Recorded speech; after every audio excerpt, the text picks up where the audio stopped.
Oh, man, it was a weekend to be had.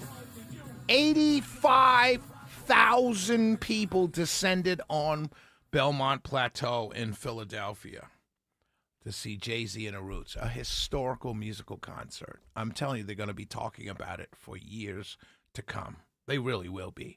And I'm so glad that when I saw that lineup, I immediately purchased my tickets and went up there. I had a great time. Shout out to my cuz attorney Vince Phillips and Kelly Bakes Cakes and all the rest of my friends who were in attendance, and we all hung out all weekend. It was a great time. Great time. So I do my endorsements every night, 7:36, all this week, right? And so what I do want to call, a guy called in, I forgot his name, Harris was his name from Cartersville. I opened the show talking about America 250 versus Freedom 250, and he asked a question. He said he was going to go into a dead spot, but he wanted me to answer this question. He said, why do I feel it's about Trump, right? That the Freedom 250 is about Trump. Why do I feel that way? Now, he went on to add, when the Bushes and the Obamas are all CIA operatives. I add that only because he said it, right? But I still want to answer the question, right? This is what he said, because the Bushes and Obamas we know are CIA operatives, right? That's what he said. But he asked a good question. Why do I feel that Freedom 250 is all about Trump? Because it is. Because there was no reason in 2025 for the Trump administration to redirect funding that was already appropriated to America 250, which was a bipartisan commission to start planning and celebrating America 250th birthday party. There's no reason to divert funding and start a whole new 501c3 unless it's about you. There's no reason to do it. There was already an organization. It's not like no one thought about this until 2025. They'd already thought about it in 2016. So, yes, when you come in and you win and you redirect the resources to your newly set up with your people on a commission, no one else, then it is about you. It's clear. And no amount of spinning makes it not about you. So I just wanted to say that. So my endorsements for the runoffs. I'm going to start off with Congress in Barry Loudermilk's district. You have a runoff between John Cowan and Rob Adkerson. Rob Adkerson, if you live in the congressional district, I think it's 11th congressional district, Barry Loudermilk's. If I'm not right, it's Barry Loudermilk's former district. He's resigning from office. Rob Adkerson is the choice, the only choice. He's Barry Loudermilk's former chief of staff.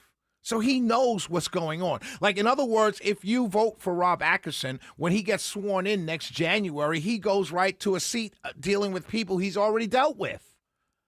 It's a layup. I don't understand why he's even I mean, I do understand because I like Trisha Pride more because I've known Trisha for many years and I thought she would be a good congressman. But now it's a runoff between Adkerson and Cowan. There's no reason to vote for John Cowan. John Cowan, look, I don't know the guy personally. I'm not going to say anything negative about someone I don't know personally. But it seems like he's a seat chaser. He's run for different offices. He ran in Roger Taylor Greene's seat. It's just he's a seat chaser. Rob Adkerson has been chief of staff for Barry Loudermilk, started off as a campaign manager, became chief of staff, and has been with Barry Loudermilk ever since. So he knows the halls of Congress. When he goes up there, they'll just be changing a nameplate. But he's got everyone's number already. He can work with the Democrats. He can work with the Republicans because he knows them. He's been up there doing, and the chief of staff, look, let's be quite honest. If you know anything about politics, and I know every single one of you do know a lot about politics, that's why you listen to 95.5 WSB, Atlanta's News and Talk. The chief of staff does everything. The candidate just shows up. I mean, it's really how it works. It's like a CEO, and then you have the, vice president of whatever. Right? It's the same thing.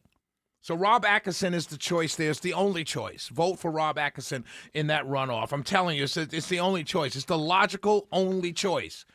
We say we want to change. Well, go with the guy that's been there, not with a guy that's kind of run for a bunch of different seats and keeps losing and now is in a runoff for Congress. Come on.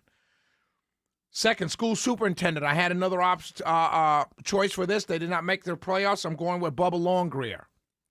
Anybody but Richard Woods. I need to get someone in there that's going to push school choice and is going to advocate for school choice, full school choice, not the little piecemeal thing we have now. So Bubba Longgrear, vote for him for school superintendent. And finally, PSC, you got to vote for Josh Tolbert. He's in a runoff as well. All three of these gentlemen are in runoffs. So vote for Josh Tolbert for PSC. So it's Rob Adkerson for Congress, school superintendent Bubba Longgrear. Got to vote for him for school superintendent, anybody but Richard Woods. And then PSC runoff is Josh Tolbert is the pick for the Shelley Wynter show. We'll be right back. 448-720-0750, 1-800-WSB Talk.